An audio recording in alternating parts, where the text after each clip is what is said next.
আল্লাহ তাআলা ইরশাদ করেন ইয়ারফাইল্লাহু আল্লাযীনা আমানু মিনকুম ওয়াল্লাযীনা উতুল ইলমা দারাজাত। অর্থাৎ তোমাদের মধ্যে যারা ঈমান এনেছে এবং আল্লাহ তাআলা যাকে ইলম দিয়েছে, দ্বীনি শিক্ষা দিয়েছে, জ্ঞান দিয়েছে, তাদের দরজা উঁচু করবে, তাদের সম্মান বৃদ্ধি করবে। মুআজ্জাজ দ্বীনে ইসলাম আমাদের এক বিধান, এক কানুন এর মধ্যে রয়েছে, যেটা জানার জন্য জ্ঞানের দরকার। আর সেই জ্ঞান অর্জন করতে গেলে আমাদেরকে নবী অনুসরণ করতে হবে। নবীর উপরে যে কিতাব নাযিল হয়েছে সেই কিতাব শিখতে হবে, পড়তে হবে, জানতে হবে। নবী যে কথা বলেছেন সেটা জানতে হবে। সাহাবায়ে কেরামরা যেটা করেছেন, তারা বলেছেন, সেটা জানতে হবে।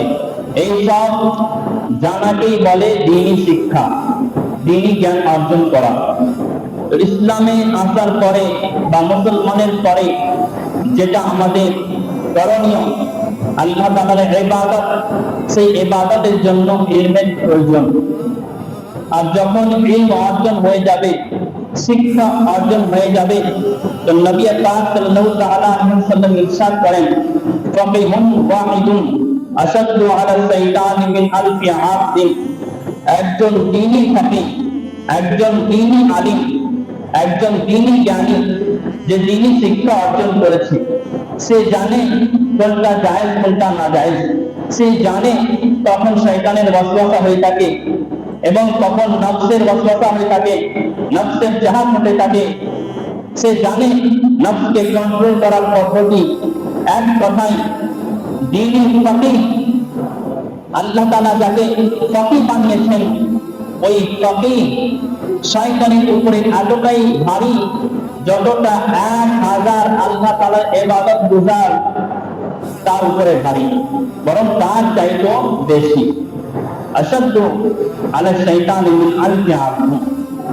1000 ইবাদতকারী, অর্থাৎ যারা 5 ওয়াক্ত নামাজ আদায় করে, ইবাদতের মধ্যে জিন্দেগি কাটায়, কিন্তু সেই রকম শিক্ষা অর্জন করেনি, দ্বীনের ফকিহ হতে পারেনি, তবে গুনাহ থেকে বাঁচার চেষ্টা করে, তো এইরকম ব্যক্তি, 1000 ব্যক্তি হোক, শয়তান তাকে পথভ্রষ্ট করতে হয়তো বেশি সময় নেবে না। তাকে পথভ্রষ্ট করতে শয়তানের খুব আসান সহজ কাজ। কিন্তু একজন ফকিহ যদি থাকে, তাহলে কিন্তু শয়তানের জন্য এটা অনেক মুশকিল। কতটা মুশকিল? নবী পাক সাল্লাল্লাহু আলাইহি ওয়াসাল্লামের ফরমান অনুযায়ী 1000 আবিদের চাইতেও বেশি মুশকিল। তো দ্বীনি শিক্ষার কতটা গুরুত্ব রয়েছে, এই পরিপ্রেক্ষিতে অনেক আয়াতে পাক রয়েছে এবং আহাদিসে কারিমা রয়েছে, যেদিকে আমি যাচ্ছি না। আজকে যে আয়াতে পাকের অংশ তেলাওয়াত করেছি, যে তোমাদের মধ্যে ঈমানওয়ালা এবং ইলমওয়ালা, ঈমানের সাথে ইলম রয়েছে, তার মর্যাদা উঁচু করবে। এই আয়াতে পাক এবং আরেকটি হাদিসে পাক, عن أبي هريرة قال فيما أعلم عن رسول الله صلى الله عليه وسلم قال إن الله يبعث لهذه الأمة على رأس كل 100 سنة من يجدد لها دينها।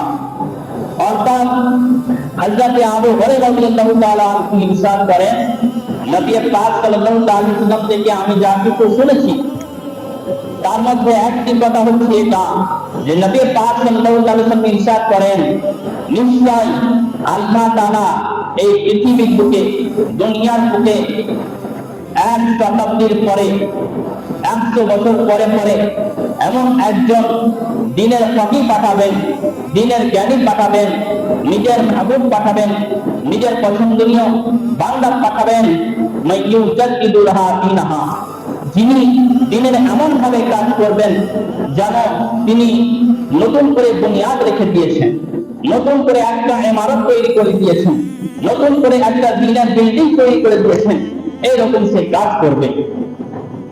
এই আয়াত এবং হাদিসের পরিপ্রেক্ষিতে আমরা যখন দেখলাম একজন এমন ব্যক্তি, এমন আলিমে দ্বীন, এমন আশিকে রাসূল, যার লেখনের কোনো জবাব নেই, যার তাহকিকের কোনো জবাব নেই, যার ফতোয়ার কোনো জবাব নেই, যার তাকওয়ার কোনো জবাব নেই, সেই আলিমে দ্বীন শুধু তিনি রাস্তা দেখাননি, বরং অনেক পথভ্রষ্ট থেকে তিনি হাজারো মানুষকে বাঁচিয়েছেন।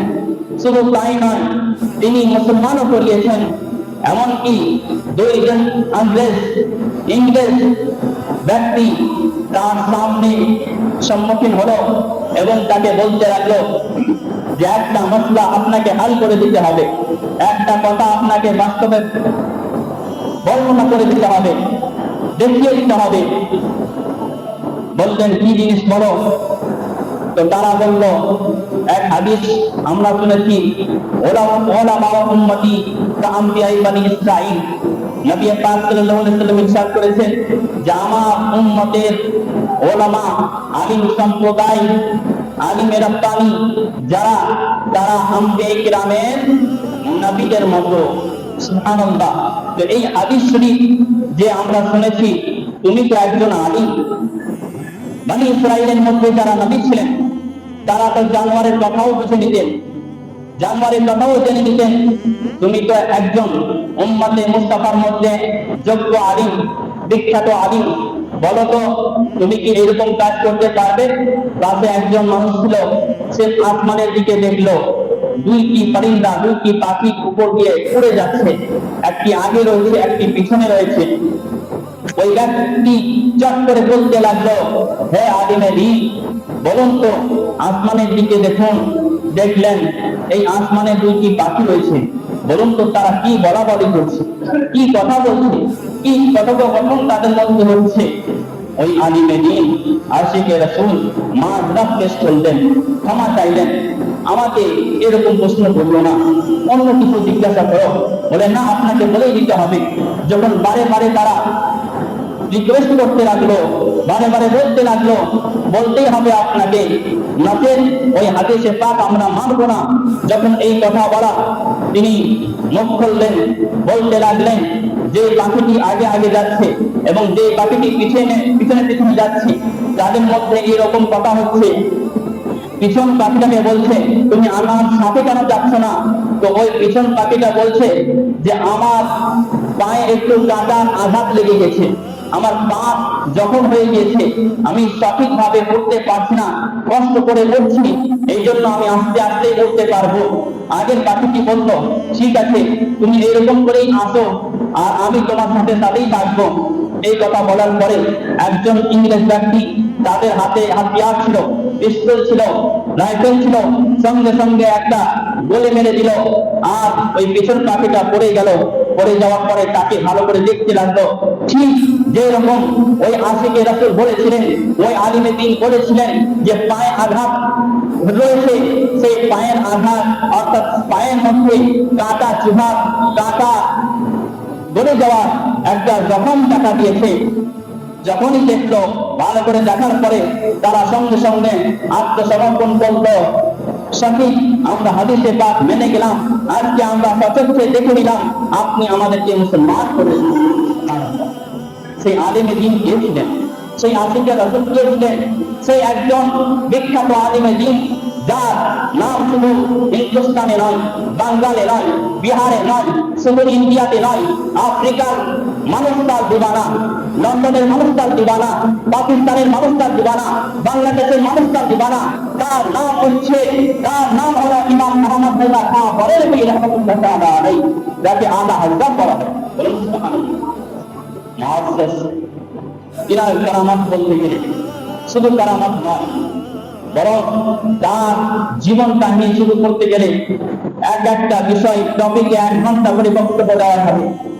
মুআজ্জাজ তিনি কি ছিলেন এটা জানার জন্য শিক্ষার দরকার রয়েছে।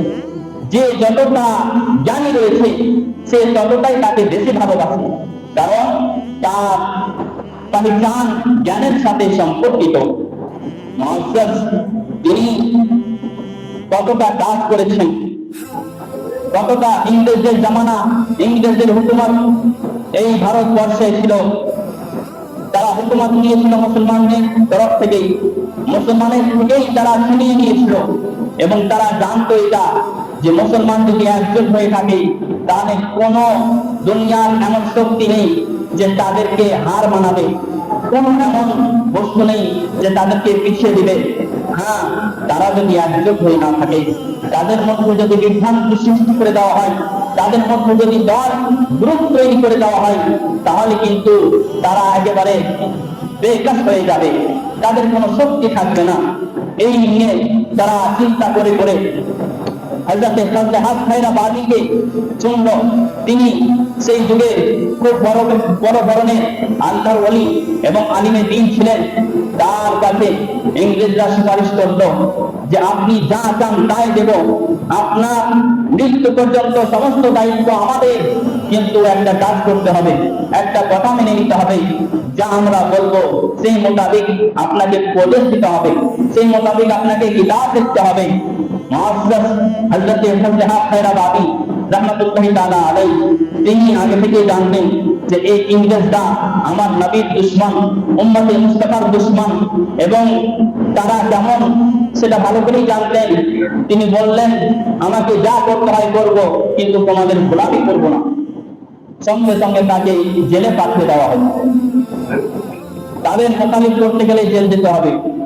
কিন্তু সেই অবস্থা তারা খুঁজতে খুঁজতে একজনকে পেল, যার নাম ইসমাইল দেহলভী। তাকে খোঁজ করে তাকে এমন ভাবে নিজের মধ্যে আনলো, সে একজন বড় ধরনের আলিম ছিল, কিন্তু নফসের জাহাজে পড়ে, লোক লালসে পড়ে সে নিজের সবকিছু বিক্রি করে দিল এবং ইসমাইল দেহলভীকে একটি কিতাব লিখতে বলা হলো ইংরেজদের তরফ থেকে। তারা দায়িত্ব নিয়েছিল সবকিছু, আপনার কোনো টেনশন নেই, কোনো অসুবিধা নেই, আপনি বিনা টেনশনে নির্ভয়ে আমরা যা লিখবো যা বলবো তাই লিখতে হবে। এরকম করে তাকবিয়াতুল ঈমান বলে একটা কিতাব লিখতো, যাকে তাকবিয়াতুল ঈমান বলা হয়। সেই কিতাবের মধ্যে অনেক কুফরি আলফাজ, কুফরি বাক্য তৈরি করতে লাগলো। সেই কুফরি বাক্য কিতাবের মধ্যে ইংরেজরা জানতো যে আল্লাহর মুখালিফ, আল্লাহ ডাইরেক্ট যদি আল্লাহ অস্বীকার করতে বলি তাহলে কিন্তু আমাদের চুরি ধরা পড়বে। গ্রুপ বানাতে হবে যারা নিজেদের মধ্যে তারা ধরতে না পারে আর তাদের মধ্যে বিভক্ত হয়ে যায়। মুআজ্জাজ ইসমাইল দেহলভী কিতাবের মধ্যে আল্লাহর গুস্তাখি, নবীর গুস্তাখি, সাহাবীদের গুস্তাখি, এমনি তো ভালো ভালো কথা লিখতো, তার সাথে মাঝে মাঝে ওই গুস্তাখানা আলফাজ বাক্য সেই যুগে রেখে দিল। তার বেতন ইংরেজদের তরফ থেকে লেখা নিত। এবং আশরাফ আলী থানভী যে দেওবন্দির বড় আলিম ছিল, তারও তখনকার যুগে 600 বা 6000 টাকা ইংরেজদের তরফ থেকে মাসিক বেতন ছিল। এরকম তারা কিছু আলিমকে কিনে নিত আর তাদেরকে নিজের হিসাবে ব্যবহার করত। আর তারা কি করলো, কেউ বললো যে নবীর জ্ঞান পশু জন্তুর মতো, জানোয়ারের মতো, মাশাআল্লাহ। কেউ বলে উঠলো যে আল্লাহ মিথ্যা কথা বলতে পারে, আবার কেউ বলে উঠলো যে নবীর পরে কেউ যদি নতুন করে নবী আসে তাহলে খাতিমুন নবিয়্যতের পর নবী যে খাতিম, তিনার পরে যে কোনো নবী আসবে না, এই কথাটার অর্থ বজায় থাকবে। অর্থাৎ এমন ভাবে তারা তিল ছুটল যে সাধারণ মানুষ বুঝতে না পারে, কিন্তু ভালোভাবে যখন তার বাক্যের মধ্যে দর এবং চিন্তা করা গেল, দেখা গেল যে এটা কুফরি বাক্য। তো কেউ নবীকে আপনি নবী হিসাবে অস্বীকার করত। এরকম করে এখনো তাদের কিতাবের মধ্যে বিদ্যমান রয়েছে। এই জন্য দেওবন্দিয়াত আহলে হাদিস এরা আমাদের সাথে যুক্ত হয় না, এবং তাদের কিতাবের মধ্যে যেহেতু এখনো সেই কুফরি বাক্য মজুদ রয়েছে, তাই এখনো আমাদের জন্য হুকুম এটাই রয়েছে যে তাদের সাথে মেলামেশা চলাফেরা জায়েজ হবে না। মুআজ্জাজ সেই যুগে আলা হযরত রাহমাতুল্লাহি তাআলা আলাইহি কলম ধরলেন এবং কিতাব লিখতে শুরু করলেন। প্রায় 1400 খানা কিতাব, আর শুধু ছোটি কিতাব নয়, বরং যার কিতাব ফাতাওয়া রাজিয়া 30 খণ্ডে খণ্ডিত, যেটা প্রায় প্রত্যেক মাদ্রাসাতে আহলে সুন্নাত ওয়াল জামাতের রেফারেন্স হিসাবে, দলিল হিসাবে রাখা হয়। এবং এই কিতাব পড়ে নিলে একজন বড় ধরনের মুফতি এবং মুহাক্কিক বলে গণ্য হয়। কোরআনের তর্জমা করলেন এমন ভাবে যে তর্জমা যদি ভালো করে করা যায়, ভালোভাবে দেখা যায়, তাহলে তার মধ্যে তাফসীরের আপনার গুণ রয়েছে কানজুল ঈমান, যার মতো এখন পর্যন্ত কেউ তর্জমা করতে পারেনি। মুহাদ্দিস এইভাবে তার শিক্ষা দেওয়া শুধু যে তিনি ফাকিহ ছিলেন, তিনি যে শুধু হাফেজে কোরআন ছিলেন, হাফেজে কোরআন কেমন করে হয়েছিলেন? মাসে রমজানের মাস তারাবির আগে একবেলা শুনে নিলেন, শোনার পরে কিছুক্ষণ পরে তারাবির সময় তিনি ইমামতি করলেন। যেভাবে তিনি শুনেছিলেন সেইভাবে তিনি বিনা কোনো রোগ থেকে একেবারে শুনিয়ে দিলেন। এরকম ভাবে তিনি 30 পারা মুখস্থ মাত্র 1 মাসে করেছেন। 1 মাসেই হাফেজ হয়েছেন। 4 বছর যখন বয়স, তিনি শুদ্ধভাবে কোরআন শরীফ পড়তে আরম্ভ করেন। তার জন্ম 1272 হিজরি মোতাবেক 1856 খ্রিস্টাব্দ ভারতের শহর বালিদি শরীফে তার জন্ম। তিনি এমন পড়াতে তীক্ষ্ণ মেধাবী ছিলেন যে শিক্ষক বলতো, তুমি মানুষ না জিন, তোমাকে পড়াতে সময় লাগে কিন্তু তোমাকে মনে রাখতে সময় লাগে না। 10 বছর বয়স ছিল, একটা এমন পিতা খুব বড় ধরনের প্রশ্ন করলেন এবং হাল করতে বললেন, সংশোধন করতে বললেন, যেটা বড় বড় মুফতিরাও সেখানে পিছিয়ে পড়ে যায়, সেটা সংশোধন করতে অসম্ভব মনে করেন। কিন্তু তিনাকে সওয়াল করার পরেই তিনি সঙ্গে সঙ্গে উত্তর দিয়েছিলেন। উস্তাদ শিক্ষক একেবারে আশ্চর্য হয়ে গেল। যখন 13 বছর বয়স, তিনি একজন বড় ধরনের ফাকিহ, আল্লামা, মুফতি, মুহাদ্দিসে বরেলভী, একজন আল্লাহর ওলি। তিনি মাত্র 13 বছর বয়সে প্রথম ফতোয়া দিতে আরম্ভ করলেন। মুহাদ্দিস আলা হযরত রাহমাতুল্লাহ তাআলা আলাইহি এর জ্ঞান প্রায় 50 বা তার চাইতেও বেশি শাস্ত্রিক বিষয়ে তিনি একেবারে সম্পূর্ণ জ্ঞাত ছিলেন। হানাফি ফিকহে তাকে এমন যোগ্যতা অর্জন হয়েছিল যে তিনি মুজতাহিদের দরজায় পৌঁছে দিয়েছিলেন। যুক্তি, দর্শন, গ্রিক ও ইসলামী দর্শনের প্রখর অন্তর্দৃষ্টি তার মধ্যে ছিল। গণিত, জটিল হিসাব, বীজগণিত, জ্যামিতি, জ্যোতির্বিদ্যা, ভূগোলের জ্ঞান, চিকিৎসা শাস্ত্রে গ্রিক ও নববী চিকিৎসা এবং ভাষা ও সাহিত্য, আরবি, ফার্সি, উর্দু, হিন্দি, বক্তৃতা ও অলঙ্কার, কাব্যিক ছন্দ ও প্রবন্ধ রচনায় দক্ষতা, অভিধান বিদ্যা ও শব্দার্থের সূক্ষ্ম জ্ঞান। তিনার এমন ভাবে লেখনী যে একবার পড়ে নিলে মন শান্ত হয়ে যায়। কোন দলিল চাইলে তিনি দলিলের আমবান লাগিয়ে দেন। ফতোয়া রিফিয়া তিনি 30 খণ্ডে লেখেন এবং নাফিয়া দেবান এমন ছন্দ তিনি লেখেন মধ্যে প্রেমে পূর্ণ কবিতা, নবীর ভালোবাসা, নবীর জাহাজ এবং কোনটা শেষ, আবার কোরআনের তাফসীর ছন্দ, কোরআনের তর্জমা, হাদিসের তাফসীর, এইরকমই কোন এমনি জাহাজ বা কোন নকশানি ছন্দ তার মধ্যে নেই। নকশানি, শয়তানি এবং বিভিন্ন ধরনের খারাপ চর্চা থেকে তার পবিত্র তিনি ছন্দে রূপে হাদাইকে বখশিশ দান করেছেন। যখন আরবে যান, সেখানকার বড় বড় মাশায়েখ, নবীর ঘরানা আলে রাসূল, বড় বড় আল্লামা সেখানে বিদ্যমান ছিলেন এবং তাদের মধ্যে একটা মশলা উঠে আসে, যেহেতু সেখানেও দেওবন্দিয়ার ওয়াহাবিয়াত ছড়িয়ে পড়েছিল, নবীর গায়েব নিয়ে প্রশ্ন উঠেছিল। সকলে সেখানকার বড় বড় আলিম এবং আল্লামা, আরবি ভাষী ইনারা ইমামে ইসলাম মুহাম্মদ আলা হযরত রাহমাতুল্লাহ আলাইহি রিকোয়েস্ট করলেন যে আপনার যোগ্যতা অনেক, আপনি এর জবাব দিয়ে দিলে আমরা খুব উপকৃত হব। তিনি তখন কোনো কিতাব নিয়ে যাননি, সফর অবস্থায় ছিলেন। আর সফর অবস্থায় কেমন অবস্থা হয় এটা সকলেরই জানা। বসে গানের দেখতে তার দলিল দিতে দিতে প্রায় 8 ঘন্টার মধ্যে আদ-দাওলাতুল মাক্কিয়া একেবারে সহি আরবি ভাষায়, যেই ভাষাকে পড়ার পরে আরবের ওলামারা এটা বলতেন যে এটা হিন্দুস্তানের আলিম নয়, এটা তো মদিনার একটা সৌন্দর্য, একটা দান। সুবহানাল্লাহ। তো এই দাওলাতুল মাকিয়া ইলমে গায়বের উত্তরে এমন করে লিখে দিলেন আজ পর্যন্ত তাদের কোনো উত্তর দেওয়ার ক্ষমতা হয়। সুবহানাল্লাহ ওয়া বিহামদিহি। আর ফাতিহা, মিলাদ, কিয়াম এই এর উপরে অনেক প্রশ্ন উঠত, কিন্তু এক সঠিকভাবে উত্তর দেওয়া অন্যান্য আলিমের কাছে সম্ভব হতো না।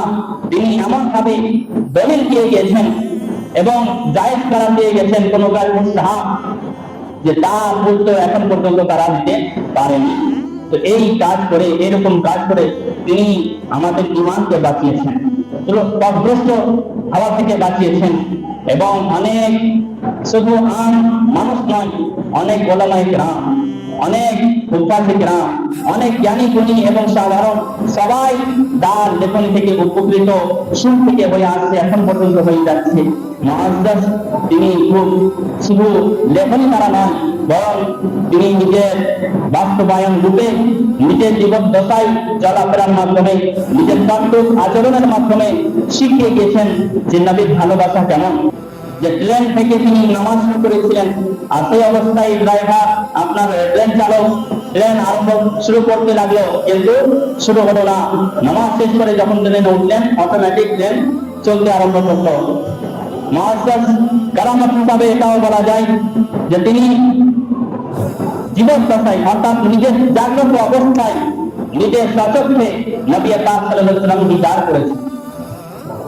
অনেক আল্লাহর ওলি স্বপ্নে যোগের মাধ্যমে দিদার করে থাকেন, কিন্তু তিনি স্বপ্নের মাধ্যমে তো আল্লাহ তাআলাই জানেন কতবার দিদার করেছেন, কিন্তু নিজের সচক্ষে জাগ্রত অবস্থায়, জেগে থাকা অবস্থায় তিনি নবী পাক সাল্লাল্লাহু আলাইহি ওয়াসাল্লামের দরবারে মদিনা শরীফে নিজের চোখে দিদারে লাভবান হয়েছেন। এবং শেষে তার ইন্তেকালের দিন শুক্রবারের দিন ছিল, এবং 1340 হিজরি 25শে সফর শুক্রবারের দিন তিনি ইন্তেকাল করেন। সেই দিনে একজন আরববাসী মুলকে শামের মানুষ স্বপ্নে যদি দেখেছিলেন নবী পাক সাল্লাল্লাহু আলাইহি ওয়াসাল্লাম বসে আছেন, তার পাশে সাহাবায়ে কেরামরা বসে রয়েছেন এবং ঘুরে ঘুরে একদিকে দেখছেন। ওই ব্যক্তি স্বপ্নে যোগের মাধ্যমে জিজ্ঞাসা করছেন, ইয়া রাসূলুল্লাহ, ইয়া হাবিবাল্লাহ, আপনি কার অপেক্ষা করছেন? তো তিনি উত্তর দিয়েছিলেন, আমি হিন্দুস্তানের, ভারতের ইমাম আহমদ রাজার অপেক্ষা করছি। সুবহানাল্লাহ ওয়া বিহামদিহি। মুআজ্জাজ, তাই তার শ্রদ্ধা, তার সম্মান করা আমাদের জন্য জরুরি। এবং আহলে সুন্নাত ওয়াল জামাতের একজন দলিল এবং ইমাম বলে গণ্য করা হয়। শুধু ফকিহ ইমাম নয়, তাসাউফেরও তিনি ইমাম ছিলেন, বড় ধরনের বড় পায়ার একজন ওলি ছিলেন। আল্লাহ তাআলা যেন তার অনুসরণ করা এবং তার আদেশ মোতাবেক জীবনযাপন করা আমাদের সকলকে তৌফিক দান করেন। আমাদের সকলকে ঈমান হানাতে রাখেন, ঈমান নিয়ে নেক আমল নিয়ে নিজের কবরে যাওয়ার তৌফিক দান করেন। সকলে বলেন আমিন সুম্মা আমিন।